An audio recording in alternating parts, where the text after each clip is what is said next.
I'm Marty Moss-Coane, and we close out the hour by listening to Radio Times producer Jon Ehrens' interview with Lol Tolhurst. He was the co-founder of the band The Cure that had hit songs in the 80s and 90s.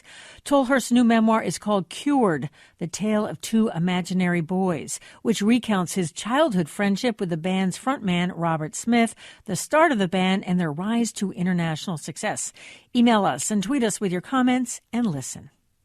So I'll begin with your childhood, in which you met co-founder of The Cure, Robert Smith. The two of you were kids, and you were growing up in a London suburb called Crawley. You got into the punk movement. I'm wondering, what did punk mean to you back then, and what did just punk in general mean back then?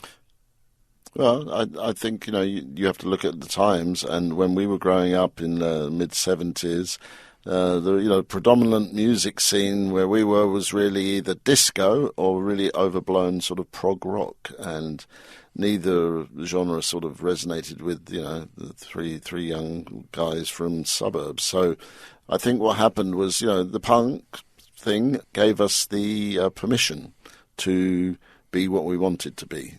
And how did the citizens of Crawley take to your guys' punk attitude? Well, mostly the same thing that they normally did, which was to ignore us most of the time. If they didn't ignore us, then they would get in fights with us. But it wasn't really important, because the important thing was we knew once we'd started on that road that we were going to get out of there. And eventually you went to form the band Easy Cure. Can you tell me about getting started playing music and how the band came together? We both at school together, so when you go from those teenage years into adulthood, you go through a very special time with people, and the people that you went through that time with, they know things about you that nobody else ever will know about you, and you share a special bond. So that's when we really discovered music. And I can remember Robert coming up to me in the school library and asking me, "Hey, you know Jimi Hendrix?" And I go, "Yeah, I know Hendrix." And we started to talk about that, and we realised we both loved music, I do want to play a clip from your band Easy Cure.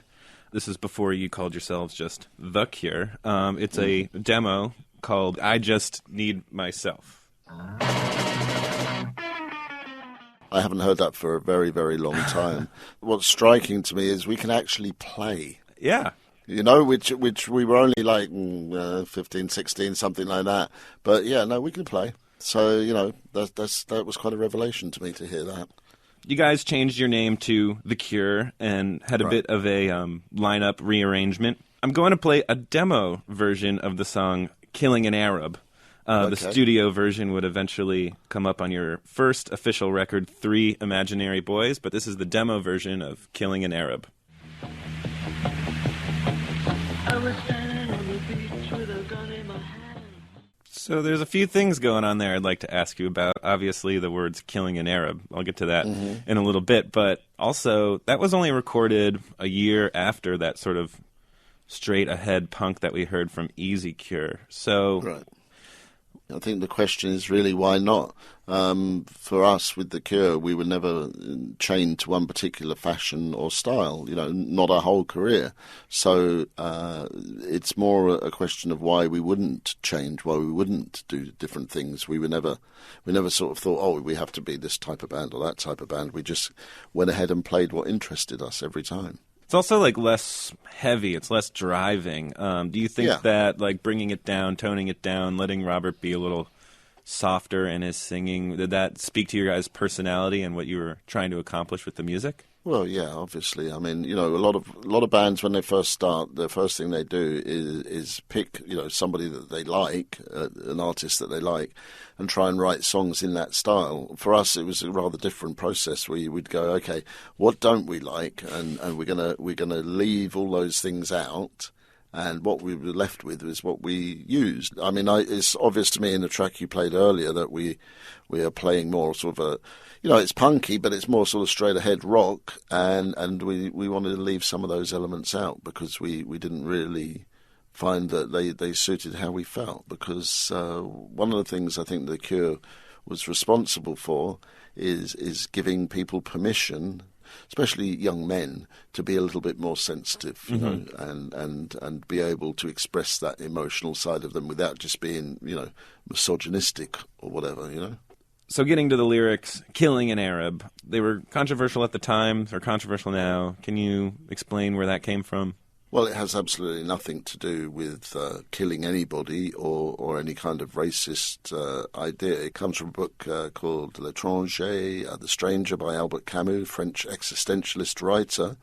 And in the book, you know, the main hero, the protagonist of the book, ends up murdering somebody for reasons he doesn't really understand and he can't really explain. And to us at the time, when especially like when Robert read it and I read it, we would like, okay, that kind of reflects our outsider value, the way that we felt about ourselves. So it seemed natural to write a song about that.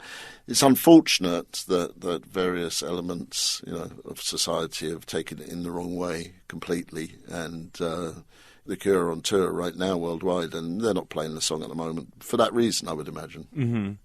After Imaginary Boys, you guys kept changing your style, and did you all get to contribute to the stylistic change, or was it led by Robert, or was it led by you? The changes in the early days were led by all of us, really, because we were all together all of the time.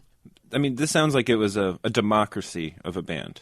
Yeah, I mean, you know, in the same way as any family or gang or friendship is a democracy, it's a democracy. I mean, you know, things change, they go up and down, and I think, you know, at some point you have a democracy, but at some point, you know, you have to have a leader of your democracy, because if you don't, you end up going around in circles a bit sometimes.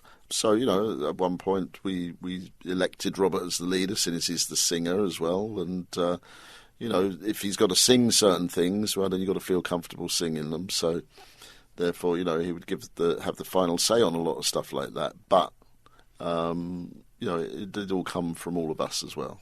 You guys made 3 records following 3 Imaginary Boys that sort of encapsulates the, shall I say, goth era of your guys' career. Does that? Well, you're welcome to say goth era, but I don't think it's completely descriptive. To me, everything that we always did with The Cure was we wanted to avoid being fashionable more than anything else. That was our mantra, you know. We don't want to do something that's fashionable. So as soon as you start to stick a label on The Cure, we would go sideways to that. And I always felt goth was a little, you know, mono-focused, and which doesn't mean that it's bad at all, because there's lots of goth things that I've liked. But I never really felt that we were, you know, that was the only label that you could hang around us. I tend to agree. I mean, even when I was very young, I would always hear Cure in conjunction with goth, but then I would hear the songs on the radio, and they sounded like pop, upbeat songs to me. I want to play one called Let's Go to Bed, and you're on keyboards on this one. Right. I remember having a conversation with Robert, particularly about that single, and he was saying, well, most pop songs that are, you know, songs that are in charts at the moment, they seem to be basically what they're trying to say is, you know, I want to go to bed with you, and you know, but they never get to the point. They sort of, you know, make it, you know, obscure it a little bit. And he thought, well, why don't I just have a song where I just say it, but I don't say it right to the very, very end, you know? And so that's where that came from, the whole idea. It's quite contrary to a lot of the songs on the radio these days. Yeah. Also, this move to the synthesizer. What is it about the synthesizer that so intrigued you guys? Well, you know, you can make any sound you like, and it's like when people make vegetarian food or vegan food, and they want to make sort of imitations of other dishes, like they want to make, you know, vegan spaghetti and meatballs. Well, I've always been the sort of person that was interested in making, you know, something different with vegetables, and we were interested in making something different with sounds. So to use a synthesizer wasn't to make it sound like a trumpet or whatever, even though we did from time to time. It was to make something interesting out of it that you may not have heard before. And that was always what drew me especially to synthesis, you know. So your last album with the band was Disintegration. I'm going to play a song called Pictures of You. And that's Pictures of You from The Cure's 1989 album, Disintegration. The Disintegration sessions were a particularly hard time for you. You right. began to struggle more with your alcoholism, and the band they had problems with this. Yeah, I mean, alcoholism's a problem as a disease, something that has affected a lot of people in our society, which is one reason for writing the book. I wanted to be, see if I could be of service to anybody and help anybody that found themselves in the same position. At the time of Disintegration, it's fair to say that I was disintegrating. A lot of my time in the studio wasn't actually spent in the studio. It was spent in a little room sitting outside the studio and a little space inside my head trying to figure out how I could walk the 4 or 5 feet into the main studio and start working. Because what happens with the disease of alcoholism and addiction is it stops you and makes your world much, much smaller. That's where I was at the time, and it wasn't easy for anybody else around me. It wasn't easy for anybody in the band, especially, because you have to consider that everybody in The Cure had been my friend for a very long time. So it's not easy to watch, your friend disintegrate, and that's what was happening for me. You got cut loose by Robert. It wasn't easy for him. It certainly wasn't easy for you. Right. So you formed bands after being cut loose from The Cure. You used the names Presence and Livenhurst. But what was going on in your personal life throughout that time? Well, there were several things that happened. One was, like people always talk about when they recover from alcoholism, because you can recover from it, which is the good news. You have to reach the bottom. You have to reach the worst part of your life. And what happened to me was the worst part of my life actually happened about 3, 4, 5 years after I left The Cure.